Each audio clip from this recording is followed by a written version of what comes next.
नमस्कार। 4 PM news network में आपका हार्दिक स्वागत है। पिछले 10 साल से हम देख रहे हैं किस प्रकार हमारी जेब पे डकैती पड़ी है, किस प्रकार से हमारी धन संपदा को लूटा गया है। लेकिन जैसे कहते हैं कि अगर आपका पैसा चला जाए तो कोई दुख की बात नहीं है, लेकिन अगर आपका स्वास्थ्य चला जाए तो बहुत ज्यादा दुख की बात है, बहुत ज्यादा कष्ट की बात है। क्योंकि जीवन के सुख का सबसे मुख्य आधार अगर कोई होता है तो स्वास्थ्य होता है। ये आदमी को जब जीवन के उम्र बढ़ने के बाद उसको समझ में आता है, जिस प्रकार अपने जीवन के साथ समझौता करता है, अपने स्वास्थ्य का ध्यान नहीं रखता और बाद में पता चलता है कि धन तो आदमी दोबारा कमा लेगा, लेकिन स्वास्थ्य सबसे इंपॉर्टेंट चीज है। पिछले 10 साल के अंदर हमने जो देखा है, बार बार हमारी जेब पे डकैती हुई, डाका पड़ा, लेकिन हमने उस पर बहुत ज्यादा आपत्ति नहीं की, ये सोच के कि दोबारा कमा लेंगे, बेहतर सरकार आएगी, सरकार अच्छी नीति बनाएगी और हम पैसा कमा लेंगे। जब 2013 में लोगों ने सोचा था, जब उनको नारे मिले थे कि किसानों की आमदनी दुगनी हो जाएगी, 2 करोड़ नौकरियां मिलेंगी, सबको 15 लाख रुपए मिलेगा, अच्छे दिन आएंगे, तो देश की जनता ने यह सोचकर कि धन लाभ होगा, स्वास्थ्य लाभ होगा, जब धन लाभ होगा तो स्वास्थ्य लाभ भी होने की संभावना है, लोगों ने वोट दिया था, एक सरकार चुनी थी। जब हमने देखा जिस प्रकार से नोटबंदी लागू की गई और नोटबंदी में जो गरीब और मध्यम वर्ग का आदमी था उसको धूप में लाइन में खड़ा कर दिया गया और यह बताया गया, लोगों के दिमाग को इस प्रकार से हिप्नोटाइज किया गया, बताया गया यह किया जा रहा है गरीबों और मध्यम वर्ग के लिए और अमीरों को इससे कष्ट होगा, क्योंकि अमीरों के पास बोरों में पैसे रखे हुए हैं और वो पैसा नहीं जमा कर पाएंगे और वो पैसा उनको समुद्र फेंकना पड़ेगा। कुछ लोगों के तो वीडियोज ऐसे भी डाल दिए, पता नहीं नकली या असली नोट उन्होंने गंगा में बहा के दिखा दिए कि देखिए साहब, अमीर इतने परेशान है कि अपने नोट जो है गंगा नदी में और समुद्र फेंक रहे हैं। लेकिन यह पता चला जब नोटबंदी खत्म हुई, मतलब नए नोट आ गए, और यह बड़ा एक विचित्र बात थी, 1000 का नोट बंद किया गया इसलिए कहकर कि हम काले धन को खत्म करेंगे, और 2000 रुपए का नोट ला दिया गया। आश्चर्य हुआ अर्थशास्त्रियों को, लेकिन जब अनर्थशास्त्रियों का चल रहा हो तो अर्थशास्त्रियों की क्या चलती है। उसके बाद उस समय करीब 17-18 लाख करोड़ के नोट सर्कुलेशन में थे। आज के तारीख में करीब 28-29 लाख करोड़ के नोट हैं। आज के तारीख में आप देखते हैं कि लोगों की अलमारियां नोटों से भरी हुई हैं, और जब कैंडिडेट, जब इलेक्शन हो रहा है तो पता चल रहा है कि 100 500 1000 करोड़ लोगों के गाड़ियों से निकल रहे हैं। इसका मतलब यह है, अगर मकसद था नोटबंदी का काले धन को खत्म करना तो वो तो हुआ नहीं, वो तो डबल हो गया, मनी सर्कुलेशन में बढ़ गया। जितना पैसा सर्कुलेशन में था सब बैंकों में वापस आ गया, लेकिन हमने कहा गरीब सड़कों पे रहे, मरे, शादियां कैंसिल हुई, बच्चियों को परेशानी हुई, जो लोग हॉस्पिटल में थे उनको परेशानी हुई, वो इंटरनेट से भी नहीं थे, पैसा उनके पास नहीं था, लेकिन वो पैसा पैसे का मसला था। तो चलिए, नोटबंदी को माननीय सुप्रीम कोर्ट की जज साहिबा ने भी कहा कि एक प्रकार की लूट थी जो देश की अर्थव्यवस्था के साथ हुई, छोटे उद्योग धंधे चौपट हो, लेकिन वो पैसे का मामला था। उसके बाद एक और बुद्धिमानी पूर्ण निर्णय हुआ। मैं बुद्धिमानी पूर्ण इसलिए कह रहा हूं, मानना ना हो जाए, वरना तो मैं मूर्खतापूर्ण निर्णय कहता। अचानक कोविड के समय में लॉकडाउन कर दिया गया, बिना किसी नोटिस के लॉकडाउन कर दिया गया। अब सोचिए उन लोगों की जो गरीब लोग थे, चलिए जो मिडिल क्लास के लोग थे, अपर मिडिल क्लास के लोग थे, उन्होंने ई मार्केटिंग के माध्यम से, ई शॉपिंग के माध्यम से घर में सामान मंगा लिया। लेकिन जो मजदूर वर्ग का आदमी था, जिसको घर से बाहर निकलना ही था क्योंकि उसको पेट भरना था, वो झुग्गी झोपड़ी में रहता था, छोटी सी कुटिया में रहता था, उसके पास मजबूरी थी बाहर निकलना, उसको झोपड़ी के अंदर कैद कर दिया। बाहर निकलता था पुलिस लाठी मारती, अंदर रहता तो कोविड से मरता, भूख से मरता। वो फिर पैदल चला, गोरखपुर गया, वो बिहार गया, हजारों किलोमीटर की लोगों ने यात्राएं की। यातना जो लोगों ने सही हमने देखा, लेकिन वो भी मसला था, वो भी शारीरिक मसला था और आर्थिक मसला था। अब जो रहस्योद्घाटन हो रहा है वो इतना बड़ा रहस्योद्घाटन हुआ है कि केवल हमारी जेबों में डाका नहीं डाला गया है, हमारे स्वास्थ्य से भी डाका डाला गया है। हमको मूर्ख बनाया गया है, हमको धोखा दिया गया है और हमें मजबूर किया गया है कि हम अपने स्वास्थ्य की होम चढ़ा दें, क्योंकि कुछ पैसे का मसला किसी पूंजीपति के लिए था जिसे चुनावी बॉन्ड में पैसा देना था। शायद आप मतलब समझ गए होंगे जो मैं कहना चाह रहा हूं।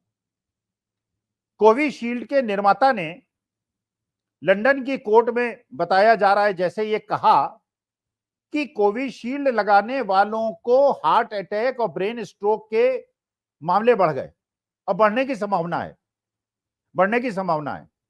अब बताइए, हमको यह बताया गया, जबकि हम जब छोटे थे बचपन से आज तक जितने भी टीके सरकार ने लगाए हैं, चाहे वो पोलियो का हो, चाहे चिकन पॉक्स का हो, चाहे किसी का भी हो, कॉलरा का हो, सारे के सारे टीके मुफ्त लगाए गए थे।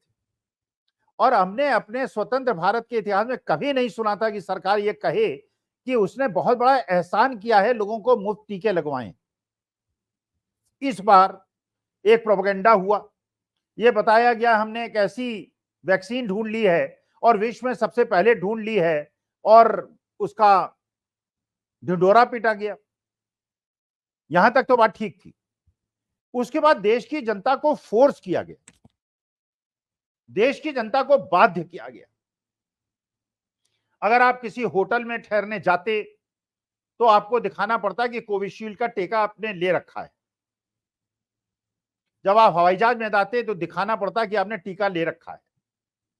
कुछ लोगों ने पैसे दे के टीके लगवाए, जैसे मैंने लगवाए, बहुत लोगों ने मुफ्त में लगवाए, सरकारी चिकित्सालयों में लगे। लेकिन यह बताया गया कि अब ये टीके लग गए हैं तो जो अगर आपको कोविड होगा भी तो असर नहीं करेगा। और ये उसी प्रकार का प्रचार था जिस प्रकार का प्रचार स्वामी रामदेव ने किया था कि उन्होंने एक किट बनाई है और उस किट की दवाई खाने से बिल्कुल उन्होंने रामबाण ढूंढ लिया है, किसी को कोविड नहीं होगा, किसी की मौत नहीं होगी, और जिनको कोविड हो गया उनको भी वो ठीक कर देंगे। आज डांट खा रहे हैं सुप्रीम कोर्ट से, माफी मांग रहे हैं। उसी प्रकार की घटना ये है, उसी प्रकार की घटना से हम लोगों को फोर्स किया गया। और उसमें जो कोविड का सर्टिफिकेट मिला हमें, उसमें हमारी फोटो नहीं थी, उसमें माननीय मोदी जी की फोटो थी। मतलब यह है कि बार बार हमको याद दिलाया जाए कि ये जो आपको वैक्सीन लगी है माननीय मोदी जी की कृपा से लगी है। जैसे आप जाते हैं अपनी गाड़ी में पेट्रोल डलवाने जाते हैं, डीजल डलवाने जाते हैं, तो वहां पे बड़े बड़े बोर्ड लगे रहते थे, मोदी जी मुस्कुराते हुए दिखते थे और दिल खोलता था, खून खोलता था कि भाई हम तो 100 रुपए का पेट्रोल डीजल डलवा रहे हैं और आप मुस्कुरा रहे हैं। लेकिन मजबूरी थी, देश के चुने हुए लोकतांत्रिक रूप से चुने हुए प्रधानमंत्री हैं तो उनके प्रति सम्मान भाव रखते थे, तो हम भी मुस्कुरा तो पाते नहीं थे और रो पाते नहीं थे। लेकिन 100 रुपए का पेट्रोल डीजल उस समय में खरीदते थे जबकि विश्व में क्रूड का प्राइस $20 पर बैरल तक आ गया, और ये उस समय दाम भी वही थे जो कि $140 पर बैरल के थे। हमारे साथ आर्थिक रूप से धोखा हुआ। अभी जो कोविशील्ड लगाया गया, दुर्भाग्य से मैंने 3 डोज ले ली, बूस्टर डोज भी ले ली, क्योंकि मैं प्रभावित था। मुझे लगता था कि माननीय मोदी जी देश के प्रधानमंत्री हैं, कहेंगे तो सही बात कहेंगे। मैंने 2 से मेरा मन नहीं भरा, मैंने तीसरी भी बूस्टर डोज लगवा ली। और आज जब ये रहस्योद्घाटन हो रहा है कि कोविशील्ड के निर्माता कह रहे हैं कि इससे तो ब्रेन स्ट्रोक और हार्ट अटैक की संभावना बढ़ जाती है। और ये बहुत लोगों ने बताया, 2-3 साल के पहले, 2-3 साल के बीच में लोगों ने बताया कि जो भी उनको बीमारी हो रही है वो जल्दी ठीक नहीं हो रही है। वही बीमारी जो 4-5 दिन में ठीक हो जाती थी अब महीने महीने, डेढ़ महीने चल रही है। तो क्या ये कोविशील्ड का दुष्प्रभाव था? अच्छा, ये बताया गया कि हमने 35,000 करोड़ की मुफ्त वैक्सीन देश की जनता को दी, एहसान बताया गया। अच्छा, जनता ने सोचा कि भाई आपके आने के पहले महाराज जितनी भी वैक्सीन लगी थी सब मुफ्त लगी थी, और आप कह रहे हैं एहसान कर रहे हैं कि मुफ्त वैक्सीन लगा रहे हैं। लेकिन चलिए, आप कह रहे हैं 35,000 करोड़ रुपए आपने खर्च कर दिए। अब बाद में जब पता चला और डॉट्स टू डॉट्स मिलाया गया तो ये पता चला कि 35,000 करोड़ तो उस दवा निर्माता को आपने दे दी और किसी दूसरे को दवा बनाने का अनुमति आपने नहीं दी। जिस आदमी ने 500 करोड़ का बॉन्ड, चुनावी बॉन्ड में आपको चंदा दिया था। अब लोगों को रहस्य समझ में आया, लोगों को रहस्य यह समझ में आया कि आपको इसलिए वैक्सीन लगवाई गई कि जिससे कोविशील्ड के निर्माता की वैक्सीन ज्यादा बिके और दाम भी उसके बड़े ऊंचे रखे गए। सरकार ने ऊंचे दाम पे खरीदा। जब ऊंचे दाम पे खरीदा तो मोटी राशि जो है कोविशील्ड बनाने वाले को दी गई, क्योंकि कम दाम में खरीदते तो 35,000 करोड़ शायद 5,000 करोड़ में काम हो जाता, लेकिन 35,000 करोड़ का एहसान भी हो गया। 35,000 करोड़ उस कोविशील्ड के निर्माताओं को मिल गए और देश छोड़ के वो लंदन जाके बस गया। हम लोगों ने वैक्सीन लगवा ली।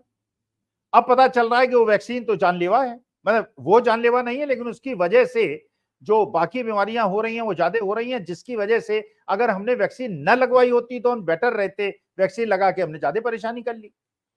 तो इसका निष्कर्ष ये निकलता है, जो गांव के लोग हैं, उस समय मैं सुनता था जब ये कोविशील्ड की बात होती थी, मैं मानता था कि कोविशील्ड लगवा लेनी चाहिए, लेकिन गांव की जनता कहती थी कि भाई जो कोविशील्ड लगवाता है वो पहले मर जाता है, जो नहीं लगवाता वो नहीं मरता।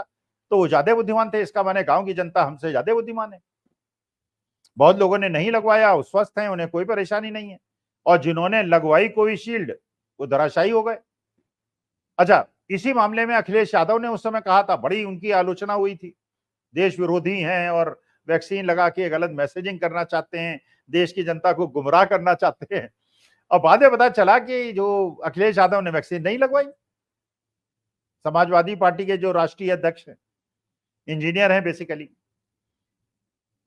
आज जब ये पता चल रहा है कि कोविशील्ड ने ये स्वीकृति दी है वहां पर, तो इसका मतलब तो अखिलेश यादव ज्यादा बुद्धिमान है। उन्हें ये बात समझ में आ गई थी कि भाई ये कोई घपला है, यहाँ कोई पैसे का मामला है, कुछ चुनावी बॉन्ड आएगा, उस चुनावी बॉन्ड में लोगों से पैसा लिया जाएगा। जैसे आपने देखा, दिल्ली गवर्नमेंट को भी नोटिस दिया गया था कि दिल्ली गवर्नमेंट ने सब स्टैंडर्ड दवाइयां खरीदी और देश की, दिल्ली की जनता के साथ खिलवाड़ किया। अच्छा, ये दवा बनाई किसने थी? ये मल्टीनेशनल मैन्युफैक्चरर्स ने बनाई थी, बड़ी बड़ी कंपनियों ने बनाई थी, इंटरनेशनल कंपनियों ने बनाई थी। जो दवा बनाई थी केवल दिल्ली नहीं भेजी थी, पूरे विश्व भेजी थी, पूरे हिंदुस्तान में भेजी थी। लेकिन पकड़ा केवल दिल्ली सरकार को कि दिल्ली सरकार बीजेपी की सरकार नहीं है। अच्छा, जब उन दवा निर्माताओं से कहा गया कि ये सब स्टैंडर्ड दवाएं हैं, अब उनका खून सूखा, उनसे चुनावी बॉन्ड में पैसा लिया, कार्रवाई कोई नहीं की। कार्रवाई नहीं की, इसका मतलब यह है कि जो दवाइयां हमने सब स्टैंडर्ड खाई, जिसको पता लगा लिया गया था ये सब स्टैंडर्ड दवाइयां हैं, उनको रिकॉल नहीं किया गया, उन कंपनियों पे कोई दंड नहीं लगाया गया, उन पे कोई कानूनी कार्रवाई नहीं हुई। केवल यह हुआ कि उन्होंने चुनावी बॉन्ड से बीजेपी को पैसे दे दिए। तो इसका मतलब यह है कि पिछले 10 साल के अंदर जो जो भी हमने खाया पिया है, जो भी दवा खाई है और जो भी लिया है, और जो भी चीज बाद में पता चली कि सब स्टैंडर्ड थी और उनको रिकॉल नहीं किया गया, इसका मतलब उसके पीछे चुनावी बॉन्ड था और उसमें चुनावी चंदा था, जिसके माध्यम से आज आप देख रहे हैं कि चुनावी प्रक्रिया में एक दल के पास वो असीमित साधन है, पैसा ही पैसा है। आप किसी गली मोहल्ले में चले जाइए, शहर में चले जाइए, झंडों से पटा हुआ है, हवा हेलीकॉप्टर उड़ रहे हैं, एक एक स्टेट में 50-50 हेलीकॉप्टर उड़ रहे हैं, और विपक्षी दलों के पास उनके इनकम टैक्स के केस बना के उनके सारे धन को रोक दिया गया है और उनके हाथ बंद कर दिए गए, जो बचे उनको जेल भेज दिया गया है। तो उनके पास स्रोत की कमी।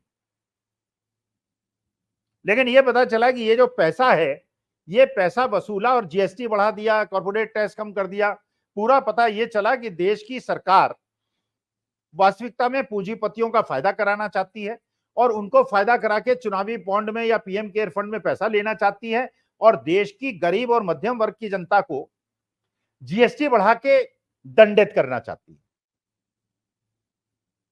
तो असली मुद्दा यह है कि जो दवाइयां हम ले रहे हैं और दो दवाइयां हमको खिलाई जा रही हैं और बाई फोर्स खिलाई जा रही हैं, जो कहा जा रहा है कि इसके बिना आपका काम नहीं चलेगा, उसमें यह पता चलाना बहुत आवश्यक है। अब आज की तारीख में जो स्टेट बैंक ऑफ इंडिया ने सूचना दी और जो जग जाहिर हो गई, सबको पता है किस किस कंपनी ने चुनावी बॉन्ड में पैसा दिया, और जिन जिन कंपनियों ने पैसा दिया, मानी बात है, किसी ने अगर 100 करोड़ रुपए दिया है तो अपने चीजों के दाम तो बढ़ाएगा, वो अपने लॉस 100 करोड़ को कवर तो करेगा, और 100 करोड़ के कवर करेगा तो किससे करेगा? कस्टमर से करेगा।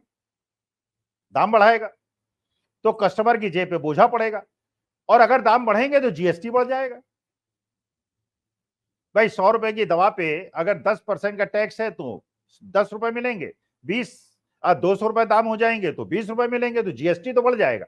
और जिसको कहा जाएगा कि जीएसटी बढ़ गया, देखिए हमारे समय में जीएसटी बढ़ गया, तो जीएसटी इसलिए नहीं बढ़ा कि देश का उत्पादन बढ़ गया, जीएसटी इसलिए बढ़ा कि दाम बढ़ गए और आपने भारी दाम पे इसलिए चीजों को बड़े दाम पे खरीदना पड़ा और इन्फ्लेशन इसलिए आपके पेट पे चोट ज्यादा लगा रहा है कि एक तो आपको नौकरी नहीं मिली, आपके उद्योग धंधे चौपट हो गए।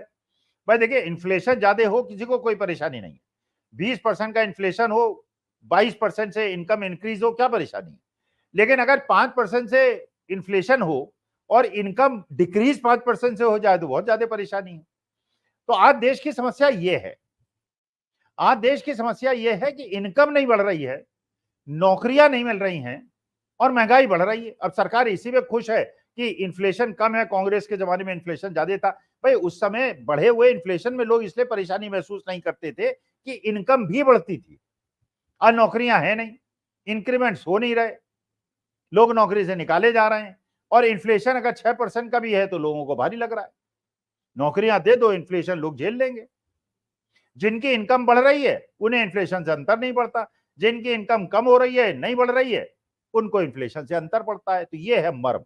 तो असली मुद्दा यह है कि जिन लोगों ने कोविशील्ड लगाई, कोवैक्सीन लगाई, उनके लिए मैं प्रभु से कामना करता हूं, उनसे स्वास्थ्य उनका अच्छा रहे, कोविशील्ड और कोवैक्सीन का दुष्प्रभाव उनको न पड़े। मैंने तो 3 डोज लगवा ली हैं, अब जो होगा देखा जाएगा। मैं कुछ कर तो सकता नहीं, हो सकता है सरकार ये कहे कि रोज शाम को 6 बजे थाली और ढोलक और वो सब बजा रहे हैं, जिससे कि कोविशील्ड का जो आफ्टर इफेक्ट है वो खत्म हो जाएगा, वो उसकी एंटीडोज है। अगर कहेंगे तो ऐसा मैं करूंगा नहीं, मैं जानता हूं एंटीडोज वो नहीं होती है, लेकिन जो होगा देखा जाएगा। भगवान से मेरी प्रार्थना है आप भी स्वस्थ रहें, मैं भी स्वस्थ रहूं और देश का स्वास्थ्य भी अच्छा हो और केवल पैसा कमाने के लिए इस प्रकार से देश की जनता के साथ अत्याचार न हो। नमस्कार, प्रणाम और धन्यवाद।